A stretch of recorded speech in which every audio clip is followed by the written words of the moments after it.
I've been hauling freight for 20 years, and I've seen just about everything a man can see on the open road. Until that night on Route 14, when I picked up a voice on the CB that shouldn't have existed. It knew my name. It knew where I was. Hell, it even knew what I'd done. You ever hear your own voice answer you over the radio? Because I did. And that's when I realized the road wasn't taking me somewhere new. It was dragging me back to something I swore I'd buried under the snow. Keep your engine running and your lights steady, driver. This is one trip you'll want to hear till the end. Hit that like, drop a follow, and listen close. Because once I tell you what really waits out there, you'll never look at an empty highway the same way again. Snow had been falling for 3 days straight, smothering the high plains of Montana in a hush that made even the diesel under Ethan Gray's hood feel like a whisper. Out here between Havre and Wolf Point, the world narrowed to a pair of headlight cones and the steady thrum of an engine that had seen more miles than most marriages. Ethan had been driving freight for more than 2 decades. He had hauled across desert and mountain, through hurricanes and heat waves. He had watched dawn appear in his mirrors like a second chance. But that night settled on him the way a heavy blanket settles on a sleeping child, and he felt it in his bones. The road was holding its breath. The radio had long since given up on music and reverted to static punctuated by cautious voices. Somewhere on the state band, a dispatcher warned about black ice on the old grade before the reservation line, about a jackknifed rig leaning into a snowbank, about visibility that could fold you into a ditch before you could count to 5. Ethan kept the radio low. Too much bad news and you started driving like you already expected the wreck. His thermos was empty. His eyelids twitched with that slow, rubbery fatigue that creeps in when coffee stops being a friend and turns into a ceremony. Olivia had texted him that morning. "How are you? We are making tomato soup. Mia is practicing her spelling words." And he had thumbed back a quick "love you all. We'll call it next stop." That had been early, when snow was a rumor and not an all-out occupation. It was a little before 10 in the evening when he eased off at a lonely turnout. The plows had left a low berm, and a wind-carved drift glittered under the halogens like sugar on a baker's table. The place looked like it used to be something, maybe a scenic pullout, before the state forgot it. A sun-bleached picnic table hulked under a crown of snow, and a metal trash barrel yawned its mouth full of ice. Ethan braked, set the brake, and felt the rig settle with the weary sigh of an animal bedding down. He stepped out into air so cold it felt sharp enough to slice. The wind cut sideways, pushing snow across the asphalt in fine cords. He stretched his back, rolling his shoulders, listening to vertebrae click. He could hear the engine tick as it cooled, each metallic ping like a small clock. He meant to climb back in, to find another 50 miles before surrendering to the bunk, when something caught the light near the leg of the picnic table. A scrap of white trapped under a fist-sized rock. Trash, probably. A receipt, a torn map. But the way the wind kept trying to lift it, the stubborn way it clung, pried at his curiosity. He crossed the lot, boots squeaking on the crust. He picked up the rock and peeled the paper free. The note was damp, grain-soft and thin from weather, but the ink, thick, ugly strokes made with a dying pen, had not yet bled away. Whoever finds this, help. Rig died by the old river bridge. Andrew, Oregon Plates. He read it twice, as if a different conclusion might present itself the second time. Andrew, Oregon Plates, Old River Bridge. He tasted the words. The old river bridge had a ghost story ring to it, something you heard in a diner at midnight, when the wisecracks had given way to personal myths. He looked up at the dark. Wind flung powder past in silver ropes. The horizon had retreated and taken the stars with it. He slid the note into his chest pocket and pressed a palm over it, as if to keep it from escaping. He told himself it could be old. It could be a prank. But the ink. The ink looked new, or new enough. Also, old bridges do not disappear. Except he knew better. Out here, things got closed and detoured and left to rot. Routes that GPS still drew as arteries turned out on the ground to be pale scars. The radio crackled. He climbed back into the cab and thumbed it higher. A woman's voice, flat with repetition, listed closures. A county road west of Glasgow, a stretch of 2-lane near the Milk River Bend. Then, like a pinprick to a balloon, Old Timber Bridge over the Elk Fork, closed for the season. Do not attempt to cross. Ethan felt that line land inside him with a clean, undeniable click. The note in his pocket seemed to heat up against his skin. Elk Fork, Old Timber Bridge. He pulled out his paper atlas, because when cell service went to pieces and the windshield turned into a snow globe, paper kept its nerve. He traced the thin blue thread of the Elk Fork down to a hairline road a few greedy counties away. A road that had been penciled over and rerouted so many times, it looked like a school kid's mistake. He glanced at the navigation screen anyway. No bridge there now. The software had scrubbed it off as if a decade of flood seasons had finally convinced the pixels to forget.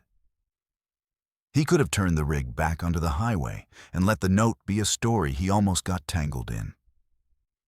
He sat thinking about it, listening to the heater hum, feeling the comfort of the big engine vibrating under his feet. He pictured Andrew. No face, just a name in a thick hand. A stranger in a storm who had written into the cold and hoped a trucker would be the postman of fate. He thought about the winter he had slept in his cab outside Cheyenne with a dead battery. 3 hours in the dark, lucky that a rancher in a busted Ford had pulled in and smiled and said the only sermon that mattered out here. We do not leave folks on the road. He had taken that sentence like a coat and worn it for a while. Somewhere along the years and the miles, he had let it slip off the hook behind the door. He started the truck. The dashboard sprang to life. He merged back onto the highway, carrying the note like a lodged thorn. 15 miles later, a beacon of neon appeared out of the flurries. Lydia's home cooking in red letters that flickered at the edges. A diner grafted to a gas station like two cousins who shared a basement. He rolled in and parked along the plow ridge. The bell over the door announced him to a room that smelled like bacon, coffee, and wet wool. A waitress with gray hair piled in a crown and a name tag that read Lydia in blocky tape looked up and smiled a practiced smile that did not exclude kindness. "Cold enough for you?" she asked, pouring coffee before he asked for it. "Where you headed, honey?" "East," he said. "Columbus, by way of wherever the weather lets me." "You Lydia?" "In the flesh," she said, tapping the tag. "What can I get you?" "Chili, if it is hot. Pie, if it is not." "It is hot," she said, and left. There were 2 other drivers at a back booth, their parkas steaming on the seat beside them, knuckles nicked and red. One raised his chin. That was trucker talk for hello, I see you, and I am not in the mood to measure mileage. Ethan returned the salute and kept to the counter. He pulled the note and smoothed it near the salt shaker. The driver down the counter leaned over. He was in his 50s, soft eyes, a nose that looked like it had learned lessons the hard way. "You find that or write it?" "Found it," Ethan said. "Out at a turnout under a rock." The man's gaze held on the words, as if gravity were there. "Old River Bridge," he read. That would be the Elk Fork timber if you ask any of the old hands. It has been closed since before the oil bust. Every winter somebody thinks they can nose across the ice, and every spring the county fishes out a pickup door. Lydia slid the chili in front of Ethan. It was thick and red and faithful, exactly what his stomach had hoped for while his head argued with itself. She glanced at the paper. "You do not go near that bridge," she said in the tone of a woman who had said the same sentence to a string of sons. "The boards shake in a crosswind. Sheriff closed the access a good while back." "When?" Ethan asked. She shrugged. "Feels like 10 years. Maybe 8. Time gets slippery." The driver at the booth called over. "You looking for someone out there, or just hungry for a ghost?" "Someone," Ethan said, surprising himself with the certainty that sharpened in his voice. "Name's Andrew. Says Oregon plates. His rig died." The driver at the counter wiped his mouth with a napkin, then stuck out a hand. "Paulie," he said, "I run lettuce from Yuma when the road cooperates. Back before they closed the crossing, I blew a tire by that bridge, and old Smitty from Bent Creek dragged me out with a tractor. If you are going hunting trouble, you find Smitty first." "Bent Creek?" Ethan asked. "Hamlet," Lydia said. "You will miss it if you blink. 3 miles off a county road that has not seen fresh gravel since the last decent governor. Smitty is the one person knows that cutbank and those floodplains better than the state does. Samuel Monroe. Everyone calls him Smitty because he can make a V8 sing with a hammer and a prayer." Ethan heard the sentence the way you hear a far bell at a funeral. Clarity through distance. Smitty, Bent Creek, Elk Fork Timber. The note in his chest pocket prickled his skin. "You sure this is not some kid's prank?" he asked, more because saying the doubt out loud gave him the courage to ignore it. "Could be," Paulie said. "Could also be a man in a storm who ran out of options and paper." He studied Ethan's face, found whatever he was looking for, and nodded to himself. "You are headed that way." "I do not know that I am," Ethan said, and heard the lie snag on his tongue. "You are," Lydia said. "I can tell by your eyes. Folks who are not headed somewhere do not stare at one sentence like it owes them a debt." Ethan laughed softly, chilly warming him from the center outward. He thought about Olivia and Mia, about the comfort of keeping his head down and his hours clean. He thought about the rancher in the busted Ford. He thought about how winter teaches you what you are willing to live with. He wiped his mouth and drained his coffee. "If I did want to see this Smitty," he asked, "how would I get to Bent Creek without putting my truck into a snowbank the size of a church?" Paulie drew a map on a napkin with a trucker's blunt accuracy. "Take the county road east off the old grain elevator. There is a cross on the hill and a mailbox shaped like a trout. You cannot miss it. Follow that until the power lines fork right. Do not take the right. Stay left until you pass a windbreak of poplars. Then look for a blue trailer with an antler nailed to the door. That means you are wrong. Turn around. The next lane is Bent Creek. Smitty's is the shop with the porch light that never gives up." Lydia added, "Tell him Lydia at the diner says the homemade jerky was too salty last time and he owes me a batch to make it right. That will get you a seat in a story." Ethan folded the napkin, slid the note back into his pocket, and felt a weight settle in his chest that was not unwelcome. It was not the easy weight of duty to a boss or a schedule. It was the old weight he had been missing, the weight of being the person who stops. He left enough cash to make Lydia waive off her own tip rule and zipped his jacket. As he reached the door, she called after him, "Do not go out there thinking you can muscle the winter into behaving. You go out there soft and steady. You go out there with the thought that your life and someone else's have already shaken hands." Outside, the wind had freshened. Snow zigzagged like static across the ground. He climbed into the cab and coaxed the truck awake. The heater fought the windows clear, and, in the fogged glass, he watched his own reflection tip an imaginary hat to a version of himself he had not seen in a while. He eased onto the county road Polly had described. The highway fell away, its comforting lanes erased by the darkness behind him.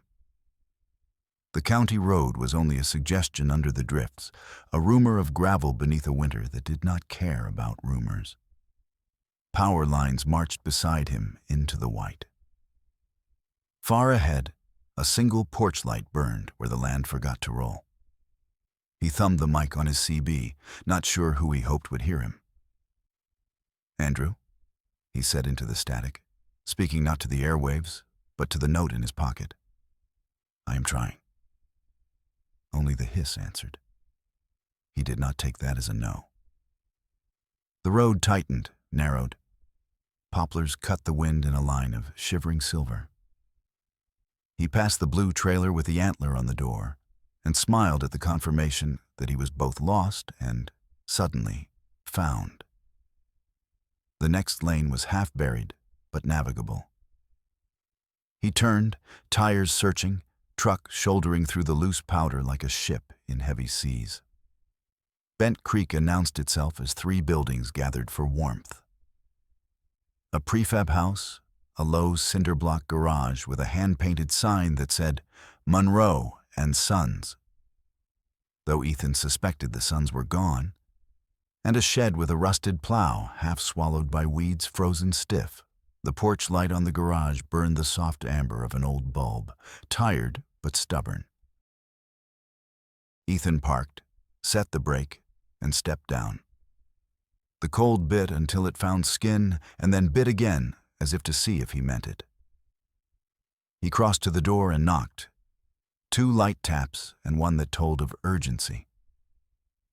After a long 30 seconds, long enough for him to hear each of those seconds walk past on the creaking boards, the door swung in. A big-shouldered man filled the frame, face clipped by the light, hair the shade of steel has after a lifetime of weather.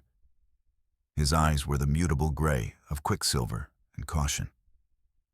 "You Smitty?" Ethan asked. "One of them," the man said, voice roughened by years of engines and winters.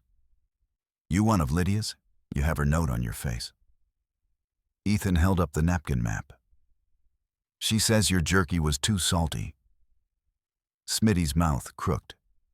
"She would say that. Come in before the weather eats you. You smell like highway and a decision you have almost made." Ethan stepped into heat that smelled of oil and pine cleaner, of coffee gone thick on a hot plate, of 1,000 small salvations. Behind the counter, a wall of pegboard held more tools than most hardware stores. In one corner, a Polaroid was tacked up. A younger Smitty in front of a green tractor, 2 boys on the hood, all 3 laughing at some joke the camera could not keep. "I found a note," Ethan said, as Smitty shut the door on the howl of the wind. He touched the pocket where it lay. "By a turnout. It says someone needs help by the old river bridge." Smitty did not blink. He turned and put on a battered cap. "You just told me the only thing that matters tonight," he said. "Pour coffee, then tell me everything you saw. Then we will go where the county says nobody should." Outside, the wind shouldered the garage wall and sang along the screws. The porch light burned, stubborn and small, and the snow kept falling as if it had all the time in the world. The storm did not let up. By the time Ethan finished his first mug of Smitty's tar-black coffee, the windows were trembling under gusts that made the walls sound alive. Snow hissed against the glass, wrapping the little garage in a cocoon of white noise. The single overhead bulb cast a jaundiced cone of light that made every tool gleam like a relic. Smitty moved around his shop with the patience of a man who trusted his own rhythm. He pulled a map from a drawer, flattening it under an old carburetor. The paper was yellowed, the creases furrowed deep as old scars.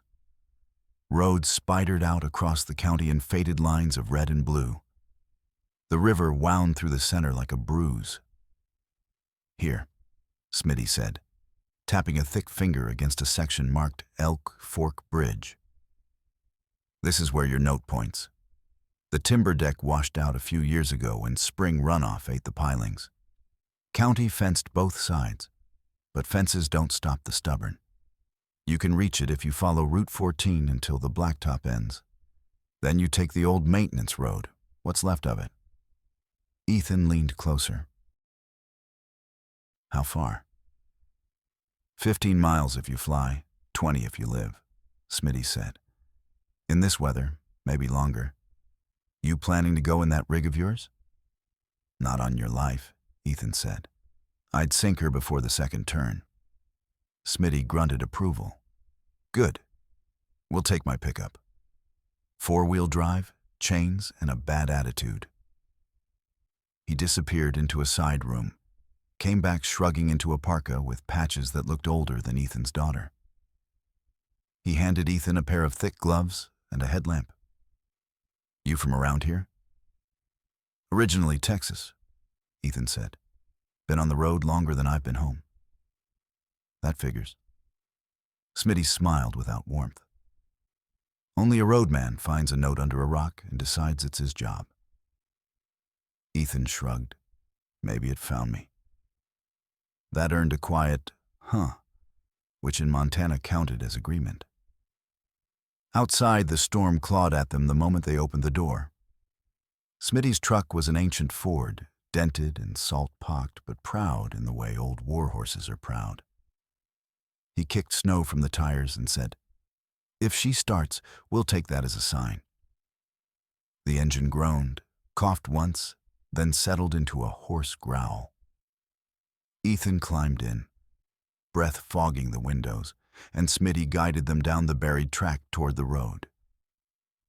The headlights tunneled through the whiteout, revealing only 10 yards at a time, an unrolling ribbon of ghostly shapes. For a while, neither man spoke.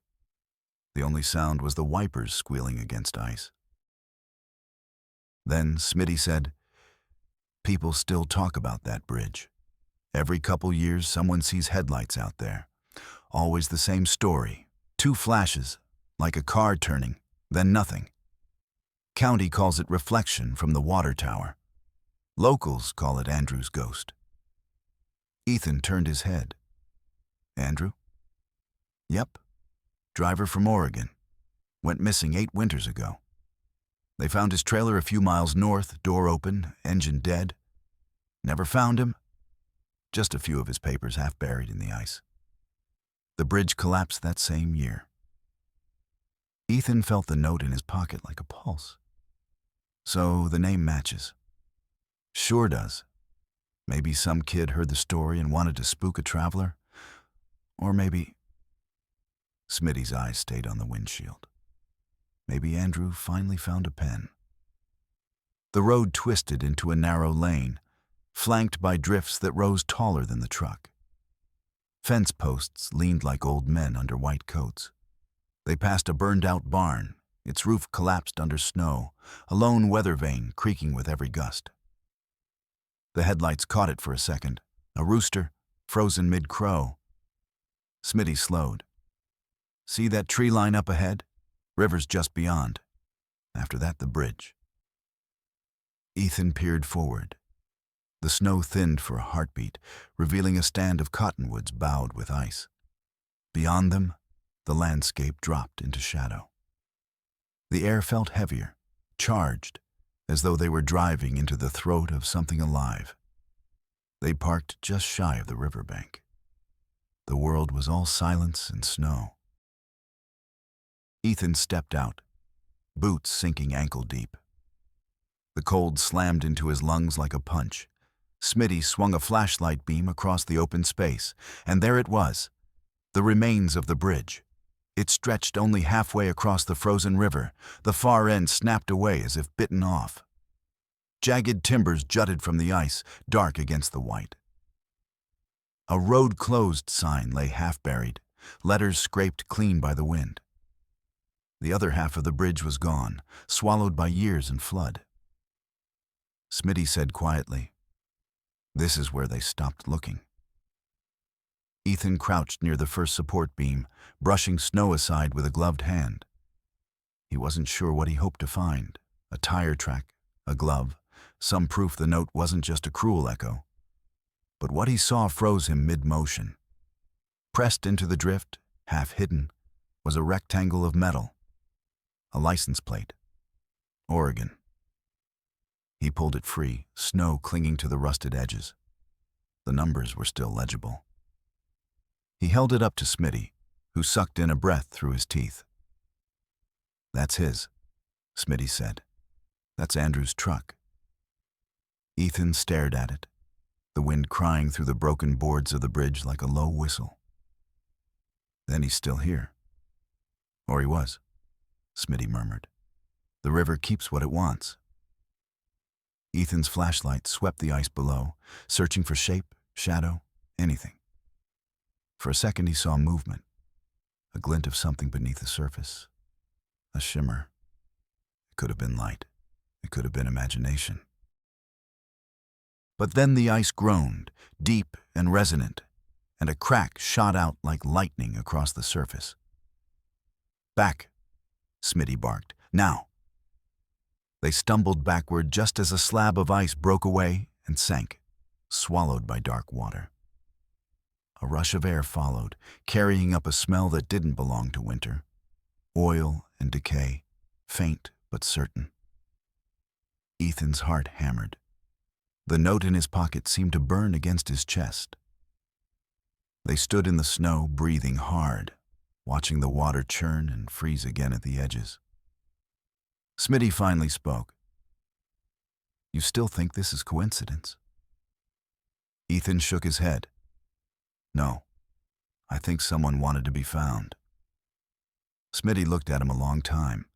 Then he turned toward the truck. "Come on, we'll tell the sheriff come morning. Tonight we don't tempt the river twice."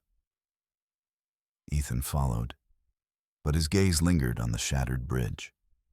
The wind seemed to whisper across the frozen water, threading through the broken beams.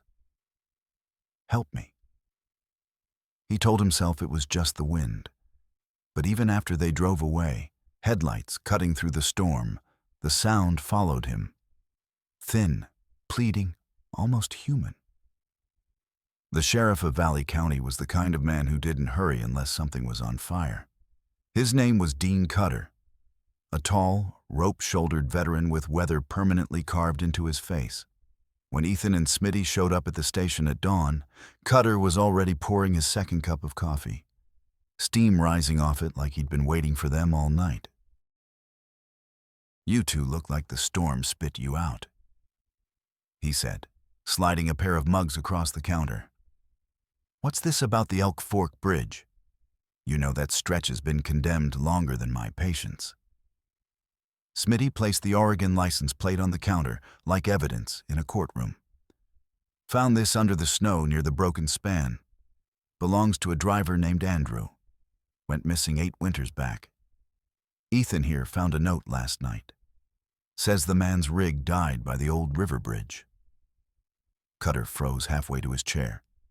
His eyes moved from the plate to Ethan's face, then back. "You're telling me you found a new note? In this weather?" Ethan nodded. Still legible. Ink wasn't run. Cutter leaned back, rubbing a thumb under his jaw. "That case was closed.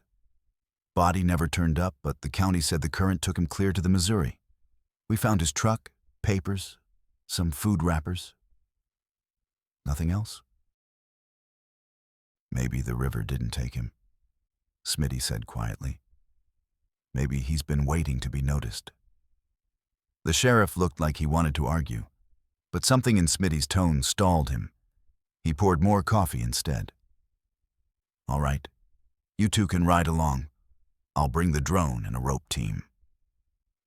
By mid-morning, the storm had thinned to a dull flurry. The 3 trucks, Cutter's patrol unit, Smitty's Ford, and the county snowplow crept down the same unmarked lane Ethan had taken hours before. The land looked alien in daylight. White dunes of snow, frost-slick barbed wire, the endless gray ribbon of sky. When they reached the bridge, the wind had gone quiet. Only the sound of ice cracking beneath the river's skin broke the silence.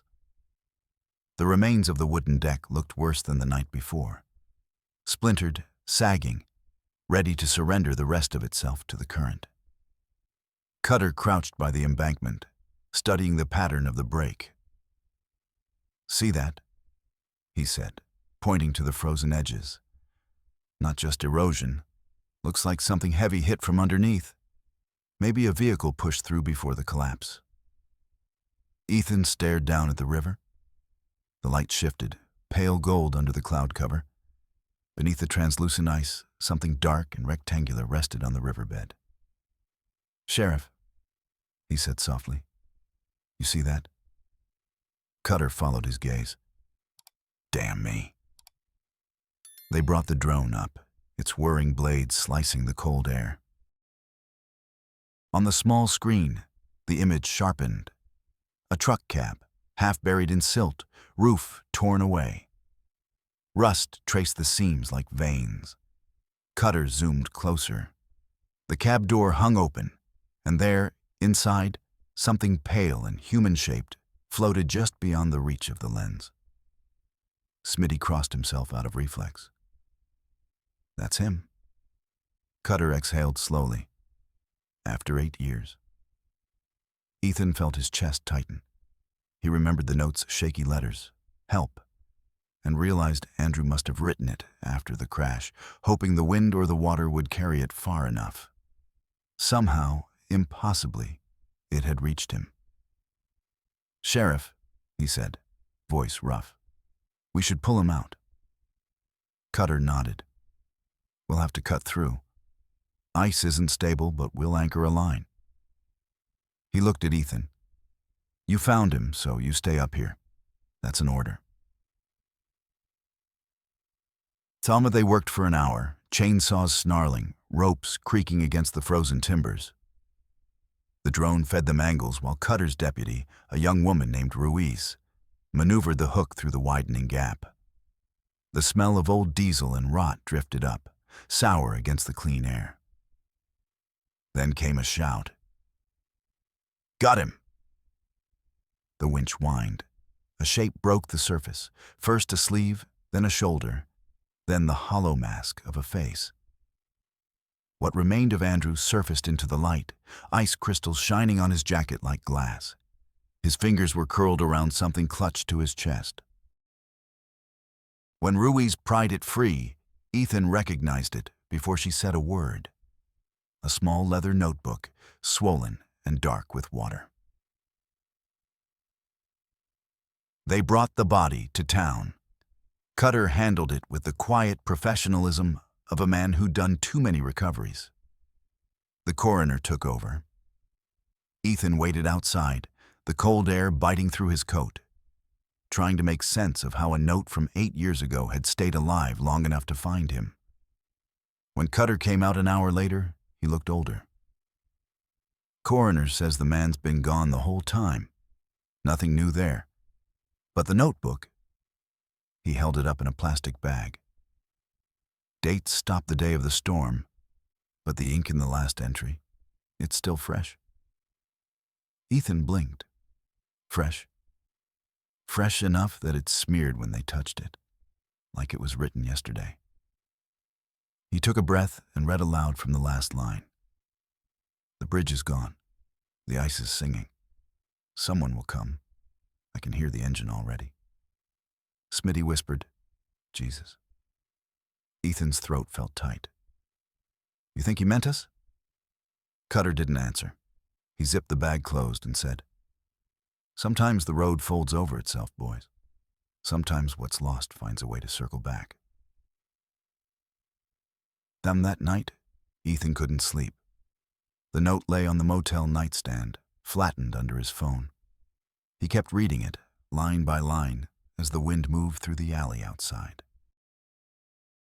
At some point, he couldn't say when, he heard it again, that faint hum from the river, the sound that wasn't quite wind, a low vibration like an idling engine coming from far away. He stood by the window and looked out toward the frozen plains.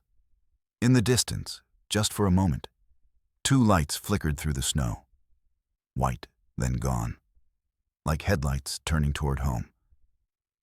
He whispered, "Rest easy, Andrew." But the lights didn't vanish. They hovered there, steady, as if waiting for him to answer. Morning came gray and slow, dragging its feet across the flat Montana horizon. Snow still blanketed everything, but the wind had eased, leaving behind a silence so thick it seemed to press against the windows. Ethan sat in the motel diner, coffee cooling between his hands, staring at the empty road outside. The world looked wiped clean, like a chalkboard after confession. Smitty joined him, rubbing frost off his beard. He had that restless look of a man who couldn't make peace with how the night ended. "You didn't sleep either," he said. Ethan shook his head, kept hearing the engine out by the river.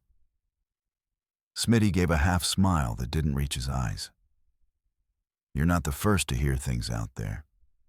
Folks say the Elk Fork keeps its stories, doesn't like to let 'em rest."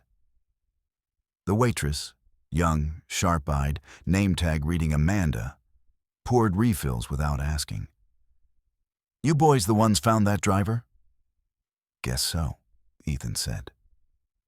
Amanda leaned closer. "My granddad worked county rescue when that bridge went down. Said he saw lights on the water that night. Headlights, but floating under the ice. Swore he heard a horn too. Drove him near crazy." Smitty frowned. "You believe that?" She shrugged. Granddad didn't lie. He drank, but he didn't lie. Ethan stirred his coffee, the spoon clinking against the cup. "Those lights. Maybe that's what I saw last night, or thought I saw." Amanda straightened, her voice softer. "Sometimes the dead leave signs because the living can't stop driving past them." The sheriff called at noon. "Need you both back at the station," Cutter said. "Something's come up." They arrived 20 minutes later, the sky already bruising toward another storm. Cutter stood over his desk, a file open in front of him. He motioned them closer. Inside the file were photos, fresh ones, tire tracks, deep grooves frozen into the snow at the Elk Fork site. "Taken this morning," Cutter said. "No county vehicles were out there after we left. No snowmobiles, no hunters, no nothing." Ethan leaned in. The tracks weren't from modern tires. They were too narrow, the tread old-fashioned, like a truck from decades ago. "Maybe someone came back," Smitty suggested. Cutter's voice was low. "Maybe. But those prints go right up to the riverbank and stop. No return path." Ethan felt his stomach twist. "You saying something drove into the river last night?" Cutter shut the folder. "I'm saying the ice was unbroken. Like whatever made the tracks wasn't heavy enough to crack it, or wasn't real enough to leave more than a trace." He hesitated, then added, "There's more. County records say Andrew's rig was insured by a small outfit out of Portland. But that company folded before the accident, 2 years earlier. The claim was never filed. And yet, last night, an email came through the county archives server. No sender address, no route ID. Just this message: 'Thanks for finding me. Keep driving east.'" The room went still. "Could be a prank," Smitty muttered. "Could be," Cutter said. "Except the timestamp on the email? It came in at 2:37 in the morning. That's the exact time Ruiz called me to report the recovery." Ethan's pulse hammered. "You're telling me, Andrew. I'm telling you. Cutter interrupted. The system swears it came from his old company domain, a domain that doesn't exist anymore. Later that night, Ethan hit the road again. He told himself it was just to clear his head, to shake off the weight of ghosts and coincidence. But when he pulled out of town, his truck's GPS flickered and reloaded a map he hadn't opened. A thin blue line labeled Route 14 East, the same road that led past Bent Creek, past the river. The screen blinked once and displayed a message he didn't type. "Keep driving east," he swore under his breath. "Okay, Andrew," he said aloud. "Let's see what you've got to show me." The snow had started again, fine as dust. The tires hummed against the hardpack. Town lights faded behind him until it was just the truck, the storm, and the road. The world shrank to the space inside his headlights. Then, ahead, two small white points appeared on the horizon. Headlights, faint but steady. He slowed. "Probably a car," he muttered. But as he crested a rise, the lights dipped below the hill and vanished. No taillights, no turnoff. The stretch ahead was empty, untouched snow. He pressed the accelerator, unease sliding down his spine. The lights returned, closer this time, then gone again. He flicked his high beams, signaling. "If you're out here, pull over," he said, though he didn't know who he was talking to. A voice crackled through the CB radio, low, distorted, nearly drowned in static. "Breaker, eastbound. Anyone reading this?" Ethan froze. No one used CB much anymore. He grabbed the mic. "Copy that. Eastbound on 14. You're breaking up. What's your handle?" The static thickened, then cleared for just a moment. "Name's Andrew." The cab went silent except for the engine's hum. Ethan's mouth went dry. "Andrew," he said slowly. "Where are you calling from?" The voice came again, thin and strained, as if it traveled from far below the earth. "Still on the road, but I can't find the turn." Then nothing. Ethan slammed the brake, the truck fishtailing before settling. He sat there, heart pounding, radio hissing softly. The headlights illuminated a snow-covered sign at the roadside, half buried, letters barely visible under frost. He got out, scraped the snow away with his glove. The sign read, "Elk Fork Bridge. 2 miles. The air turned colder, heavy with silence. He looked back at his cab, his own headlights flickering. And then, faintly, down the road, 2 white beams flared once more, hovering just above the snow, unmoving, waiting. Ethan climbed back into the truck, gripping the wheel hard enough to make his knuckles ache. "All right, Andrew," he whispered. "Let's finish this." He shifted into drive, and the truck rolled forward into the falling snow. Snow swallowed the sound of the engine as Ethan rolled down Route 14. The world had reduced itself to white and shadow. No landmarks, no sky, no horizon, just road, ghosting forward in the glare of his headlights, and those 2 pinpricks of light ahead. They didn't behave like normal headlights. Sometimes they drew closer, then drifted apart, sliding across the dark like eyes behind fog. Sometimes they vanished completely, only to reappear where they couldn't possibly be, off to the side, beyond the guardrail, or hovering low over the river flats. The CB crackled again. Static. Then a slow, measured breath. "You're close," said the voice.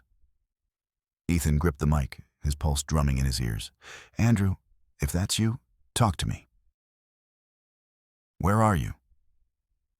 The response came fractured, like sound passing through water. "Cold, dark under the boards. Road's gone. Bridge still remembers." The voice dissolved back into static. Ethan stared at the radio. His hands shook. The truck's dash lights flickered once, as though the system had caught a chill of its own. He drove another mile before the sign appeared, a warped wooden plank, barely standing, its paint peeled to gray. He slowed to read it through the snowfall. Elk Fork Bridge, closed. The words seemed to breathe under the headlights, letters rippling faintly as if painted on ice. The air grew heavier. A sharp smell filled the cab, wet timber, engine oil, and something metallic, like blood rusting on steel. When the road curved, Ethan's stomach turned with it. There should have been nothing ahead but broken beams and a dead end. Yet somehow, impossibly, the bridge was there, whole. Wooden planks stretched across the river, slick with frost, but solid. The warning barricades were gone. The snow fell in a slow curtain, muting everything. Beyond the bridge, 2 headlights glowed faintly, motionless, waiting. He braked hard. The rig skidded slightly, then stopped at the edge. "This isn't real," he whispered. But when he stepped down, the ground beneath his boots felt real enough. The cold bit through the soles, and the wind that came off the river carried a low hum, like cables under tension, like breath caught between 2 worlds. He walked toward the bridge, boots crunching snow, flashlight cutting narrow beams through the falling flakes. The wooden planks groaned under his weight. Halfway across, the headlights brightened. They were maybe 50 feet ahead at the far end, hovering just above the road. "Andrew," he called. His voice sounded too small. "You can stop now. We found you." Silence. Then, faint, deliberate, the sound of another engine idling. The rumble rose from beneath the bridge, deep and slow. The boards trembled. Ethan leaned over the side, peering into the dark gap between the planks. Beneath him, the frozen river gleamed in dull moonlight. Then something moved under the ice, a shadow shifting just below the surface. A cab shape, a chrome grille. He stumbled back, flashlight shaking. The truck below was the same one they'd pulled from the river, the same Oregon plates, the same dented door. Its headlights flicked once, mirroring the ones on the road ahead. And inside the cab, someone was sitting. He saw the shape of a man, head tilted, one hand on the wheel, the other pressed against the glass. The face wasn't visible, just a pale blur. The radio hissed, and the voice came again, closer now. "Can't find the turn. Road keeps looping." Ethan clutched the mic. "Andrew, listen to me. You're not lost anymore. We pulled you out. You're free." Static filled the cab, rising like wind through trees. Then quietly, the voice said, "Not me. You." The bridge groaned, a low, splitting sound. One of the boards near the edge cracked. Ethan felt the vibration run through his boots. He turned toward his truck, his own headlights flickering violently, as if the engine were fighting something unseen.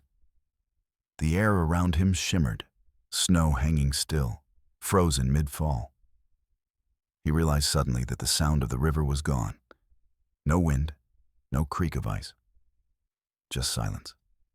And then, a single blinding flash, white swallowing white, and everything went black.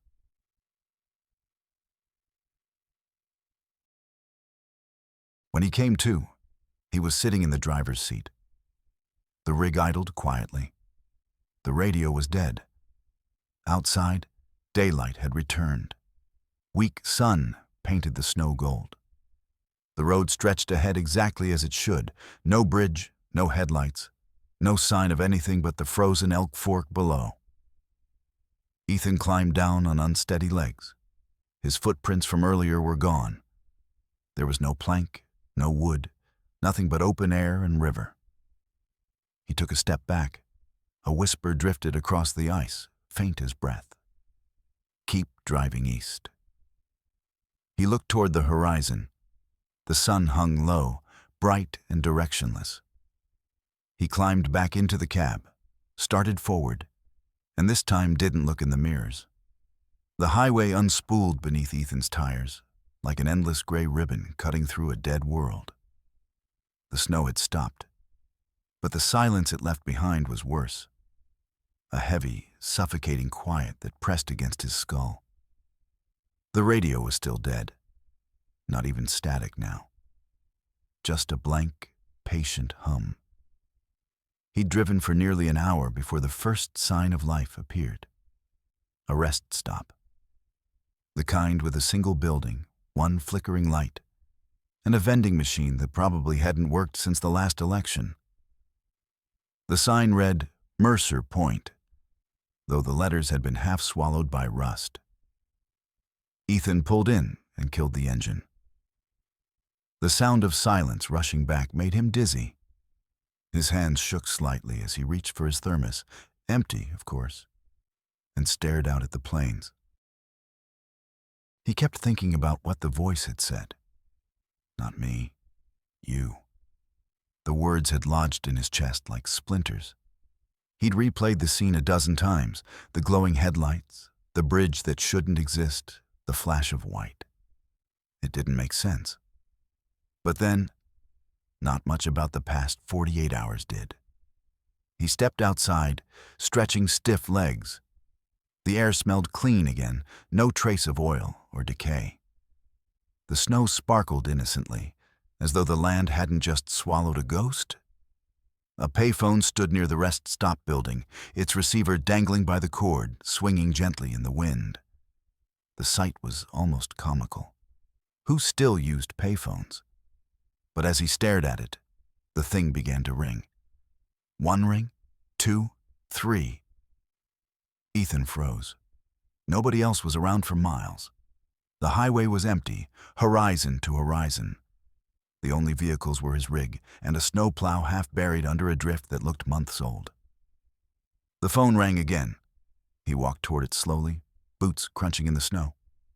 The closer he got, the louder it seemed, not just ringing, but vibrating, a pulsing sound that seemed to echo inside his ribs. He picked it up. Yeah.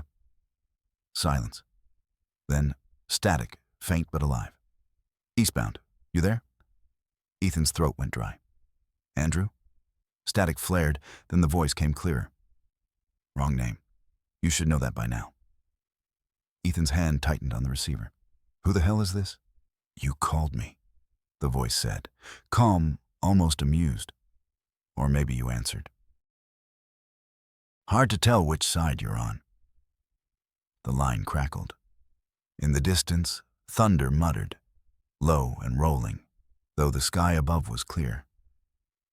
Ethan said carefully, If this is some kind of trick, it's not. The voice interrupted. You left something behind at the bridge. He felt his stomach twist. What? Your name. The connection snapped dead.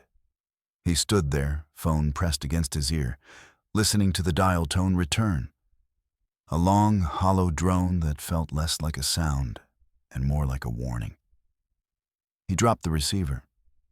It swung once, tapping the side of the booth, and went still. When he turned back toward his truck, someone was standing beside it. A man. Tall, lean, coat too thin for the weather. His face was obscured by shadow, but his posture was oddly familiar. One hand resting on the truck's door, the other tucked into a pocket, head tilted slightly like he was waiting for something. Ethan's pulse thudded in his ears. Hey, he called. The man didn't move. He took a few steps forward. The wind stirred, carrying the faint smell of diesel exhaust and something older, like frozen metal or river mud. Sir? Ethan tried again. You need help? The man finally turned his head, just enough for Ethan to catch a glimpse of his face. It was his own. He stumbled backward, boots skidding. The man, or whatever it was, didn't move closer, didn't speak, just watched him, expression blank, before stepping around the truck and vanishing into thin air. No footprints, no trace. Ethan ran to the spot anyway, heart hammering. Nothing. Only smooth, untouched snow. He climbed back into the cab, slammed the door, locked it without thinking. His reflection in the windshield looked pale, ghost-like. Then the CB radio crackled to life, sharp and sudden. "Breaker 19, a voice said, flat and dry. "You still eastbound?" Ethan hesitated, then picked up the mic. "Yeah, still eastbound." A pause, then, "Thought so. Roads get tricky out that way. Watch the mile markers. Some of them don't count anymore." The line went silent again, leaving Ethan staring at the radio, unsure if he'd just spoken to the living or the dead. He started the truck, easing back onto the highway. The sky had begun to bruise into evening, clouds stacking like walls. The world seemed to narrow again, just snow, road, and the hum of an engine that might not have been his alone. As he drove, he passed a green sign half buried in snow. Only one word was visible: bent. He didn't stop, didn't look back. Because for the first time, he realized the voice on the radio hadn't said, "Keep driving east." It had said, "Keep coming back." The snow began again at dusk. Thin, restless flurries that danced across the road like ghosts, unsure where to settle. Ethan's wipers struggled to keep up, scraping in tired, uneven arcs. The world beyond his windshield blurred into an endless smear of gray and white, the kind of nothingness that made it easy to forget there had ever been a sun. He'd been driving east for hours, though his GPS no longer agreed. The device blinked uncertainly, showing a route that kept rewriting itself. Sometimes it said he was near Billings. Sometimes it showed nothing but a blue dot floating in space. No roads, no towns, just a number at the top of the screen: 42. Frozen there like it was all that mattered. Mile marker 42. He glanced out the side window. The posts along the shoulder were half buried under snow, their numbers faintly visible in the dim light. 41. 41.5. Then, nothing. The next marker was gone. The road curved slightly, dipping into a hollow. A fog had begun to rise from the snow itself, pale and slow, curling like breath from the earth. He felt a tug in his gut, the same unease he'd felt on the bridge, that sense of stepping toward something that already knew your name. The CB radio hissed. "Breaker 19, eastbound." The voice was quiet, almost polite. Ethan's hand hovered over the mic. "Go ahead." "You're close," it said. "Keep steady now. Don't blink when you pass it." He frowned. "Pass what?" "Static." He tried again. "Who is this? Andrew?" This time the voice sounded different, sharper, female. "No. You don't know me yet, but you will." The line went dead. Ethan gritted his teeth. The signposts outside blurred past, white shapes against white air. Then suddenly, there it was, a green marker half tipped into the snow. Frost thick on the metal, but still legible. Mile 42. He slowed instinctively. The world around him shifted, the sound of the tires dulling as though the pavement had changed. For a second, everything went too quiet. Then he saw the truck. It was parked on the shoulder, facing the wrong way. A semi, same make as his, same color, even the same company logo on the side. The trailer was half covered in frost, but the engine was running, exhaust curling up in lazy ribbons. He hit the brake, staring. No one sat in the cab. The door hung open, swaying gently. He grabbed his flashlight and stepped out, snow crunching beneath his boots.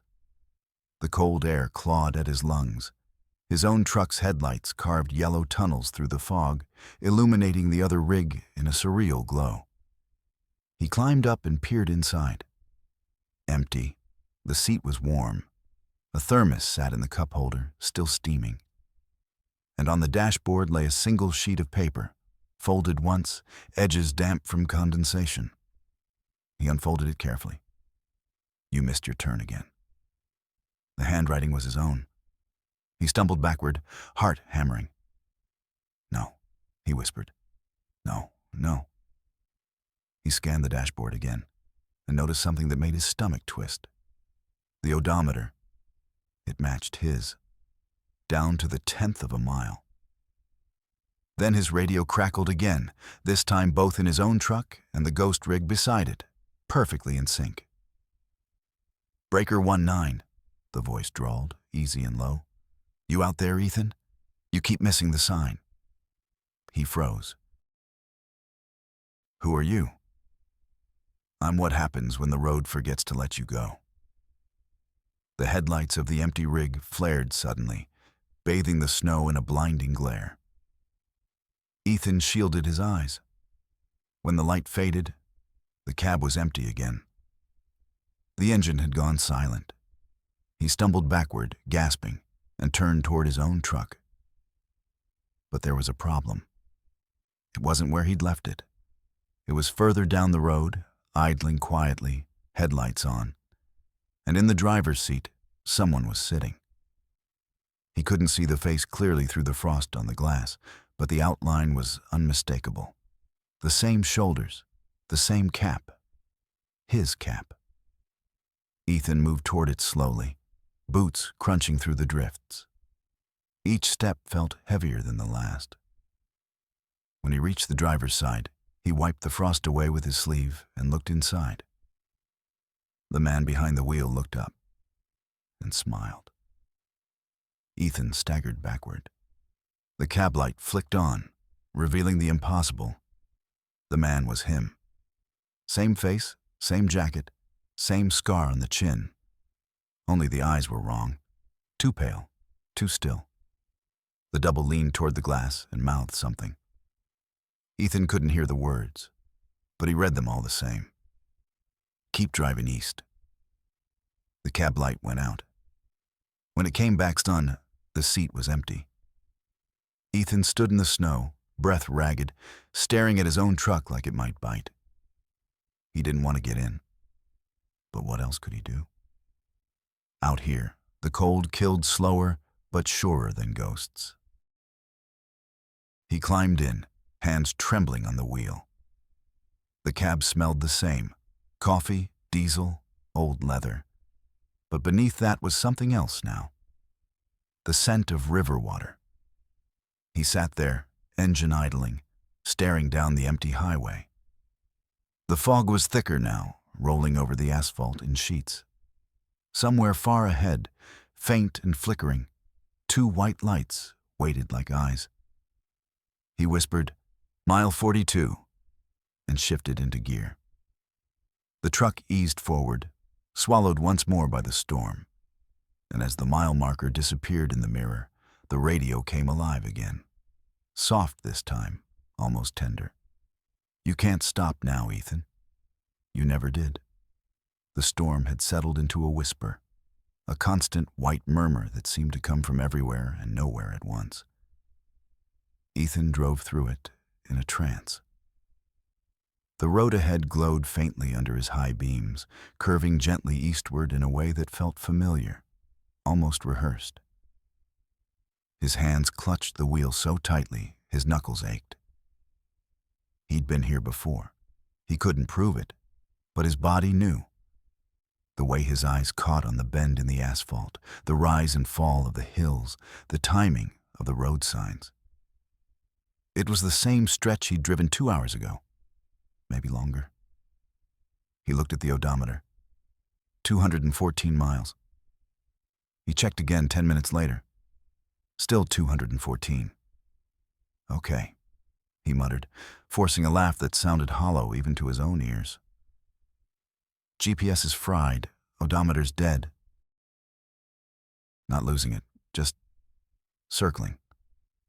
The CB crackled softly. He jumped. Breaker 19. The voice was his own this time, calm, measured, weary. Eastbound. You can't circle out of this. Ethan stared at the radio. His voice, his actual voice, continued. You missed your turn again. You always do. He snatched the mic, heart pounding. Who is this? Static answered. Then the faint echo of a chuckle, his chuckle. Look around, Ethan. How many sets of tire tracks you count? He did. Out the side window, twin grooves wound down the shoulder, deep and crisp in the snow. His first thought was relief, proof that someone else had driven through. But then he noticed something wrong. They weren't ahead of him. They were his, perfectly aligned with his tires, running ahead into the fog like a reflection. He slowed to a crawl, stomach twisting. The tracks kept going, same depth, same spacing, same rhythm of turns. He whispered, Jesus Christ. The CB hissed again. Don't bother braking. You've been here too long. He looked at the horizon. The two faint lights he'd seen before shimmered through the fog, distant and waiting. The same lights, the same distance. They hadn't moved an inch since he'd first seen them. He hit the accelerator. The truck roared forward, shaking on the icy pavement. The odometer needle trembled, but the number never changed. He blew past the mile marker, 42. Then, a heartbeat later, another, 42, and another. The same sign. Over and over, each identical to the last, each gleaming under his headlights like a curse carved in metal. He slammed the brakes, tires shrieking. The truck skidded sideways, snow pluming around him. The headlights swung in a wide arc, catching something dark on the side of the road. A signpost, not a mile marker this time, but a hand-painted wooden board, letters faded but still visible beneath the frost. Welcome to Bent Creek. His pulse stuttered. No, that's impossible. He'd driven east for hours. Bent Creek was west. He climbed out into the snow, cold air slapping his face like a wake-up. The wooden sign tilted on its post, half buried in ice. Someone had scratched words into the paint, rough and hurried. Turn back while you can. A flicker of movement caught his eye. Down the road, near the tree line, a figure. He raised his flashlight. The beam cut through the falling snow and landed on a man standing perfectly still at the center of the road. The stranger wore a trucker's jacket, hood up, hands in his pockets. When Ethan called out, the figure didn't move. He took a cautious step forward. Hey, you okay? The man tilted his head, slow and deliberate. Then he raised one arm and pointed past Ethan, toward the rear of the truck. Ethan turned. Behind him, another set of headlights had appeared, bright and cold. They were close, too close, bearing down fast. He barely had time to throw himself into the ditch before a semi roared past, missing him by inches. The blast of wind and snow knocked him sideways. When he looked up, the truck was gone.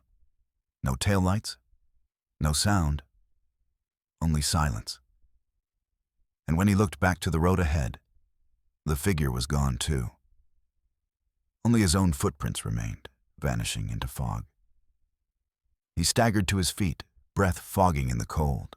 His truck still idled where he'd left it, exhaust billowing into the dark. He climbed back in, slammed the door, and gripped the wheel. Okay, he whispered, voice trembling. If the road loops, I'll find the brake. Everything loops, there's always a brake. He started forward again, eyes locked on the lines in the snow. The miles rolled past, slow, relentless, empty. After what felt like another hour, a sign appeared in the headlights. He almost didn't look, but when he did, his chest tightened. Mile 41. He smiled, shaky but real. There it is. Finally. Then he looked again. The sign's metal surface shimmered faintly, the numbers bending, shifting until they read. Mile 42. He hit the brakes. The truck skidded. The CB spat static, and through it came a whisper. Not Andrew this time, Not the stranger, but himself, broken and small. Keep driving east, Ethan. It's the only way out. He sat there for a long moment, staring at the endless, frozen highway. Then he nodded once, slow and resigned, and pushed the throttle forward. The truck roared, and the fog swallowed him whole. The fog turned thick as wool, curling against the windshield in slow, ghostly waves.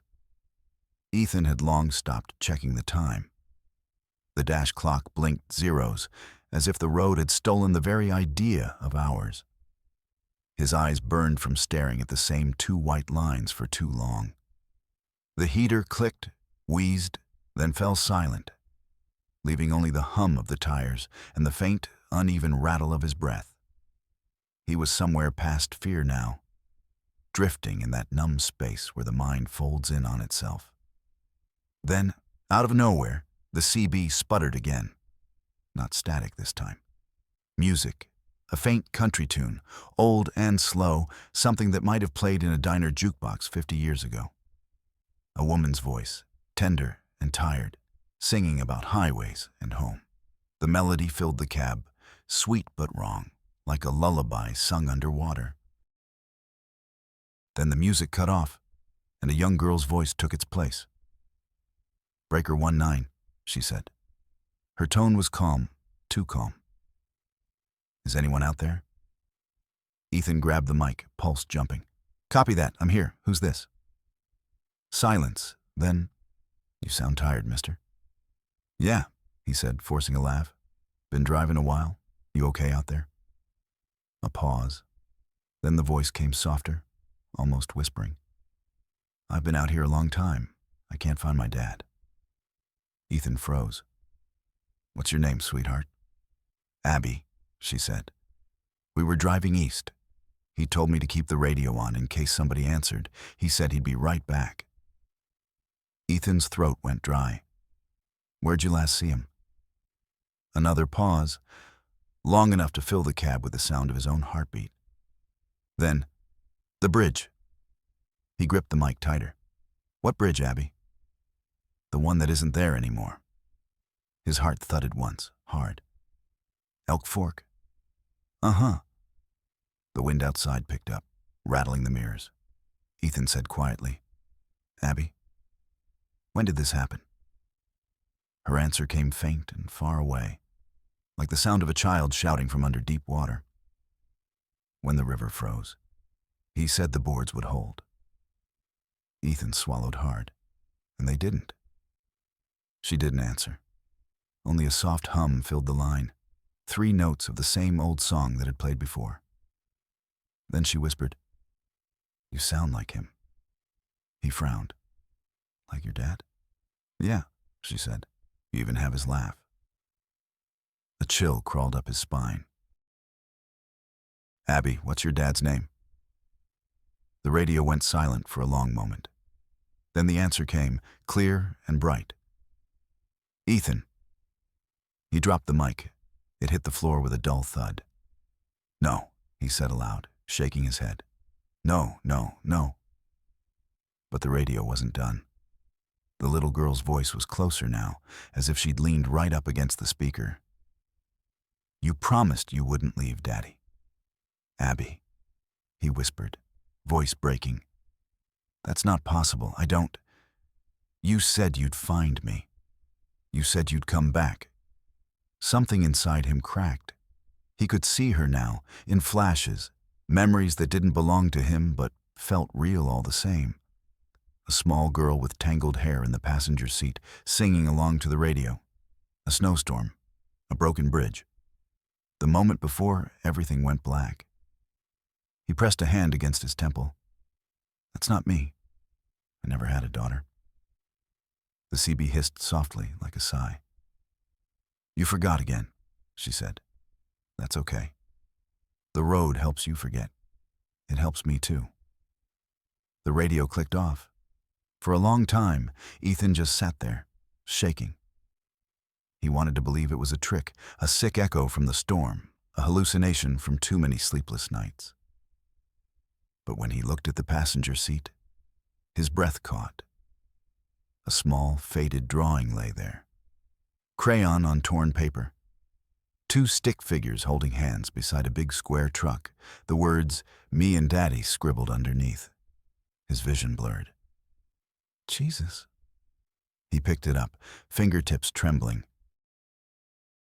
The edges were brittle, cold to the touch.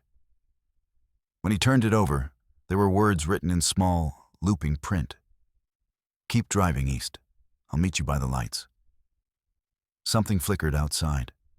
Two pale beams, far down the road. Steady this time, waiting. Ethan whispered, "Abby?" No answer. But when he looked at the fog ahead, he thought he saw movement, a shadow the size of a child stepping onto the road. He started the engine. The headlights cut through the mist, illuminating that faint, flickering figure standing dead center in his lane. She was waving.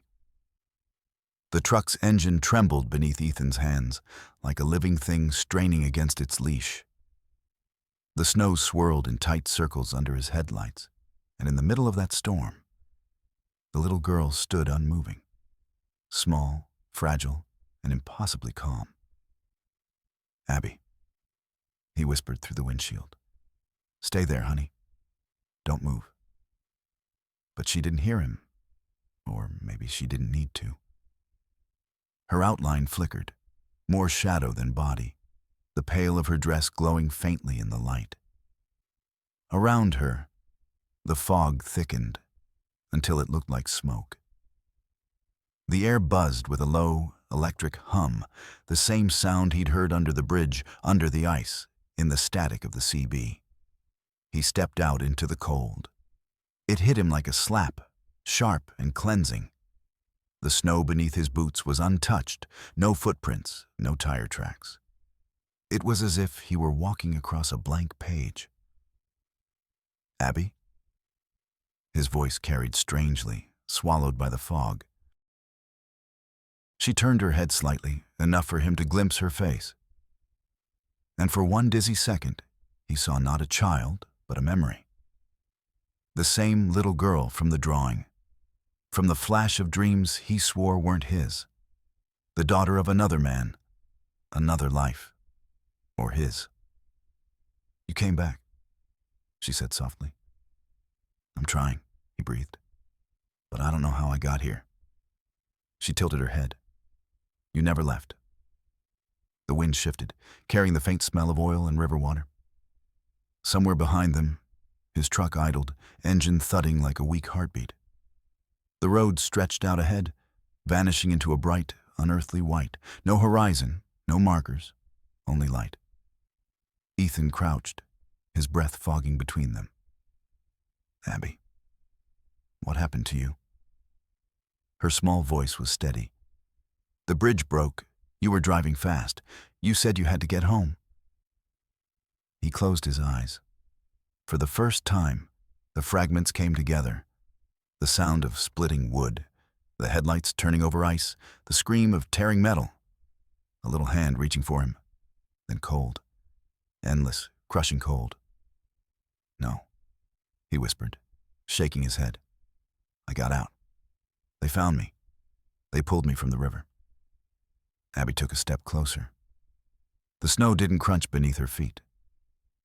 "They found you, Daddy. But not all of you." He felt it then. Not fear, but the sick, hollow recognition of something he'd been circling for miles. The loop. The missing time. The voice on the CB that sounded like his own. He hadn't been searching for Andrew. He'd been retracing his own road. Abby held out her hand. "You can stop driving now." Behind him, the CB came alive, sputtering to life in a burst of static. "Breaker 19, eastbound." The voice was his again. Flat, resigned. "You're almost home." He turned to look. The truck's headlights blazed brighter, flooding the fog with gold. Through the glare, he saw movement in the cab. A figure sitting in the driver's seat, head bowed, one hand on the wheel. His hand. Ethan felt the cold seep through him, not from outside, but within. It was the cold of realization, of a truth too late to change. He faced Abby again. If I stop, what happens? She smiled, not sad, not happy, just certain. We go home. He nodded once, slowly, like a man accepting a verdict he'd already known. Okay, sweetheart. Let's go home. The fog around them glowed brighter, swallowing the world until there was nothing but light and the soft hum of an engine idling. Ethan reached for her hand. Her fingers were warm. The radio spoke one last time, his own voice echoing through the static. Breaker 19. Roads clear. Heading east.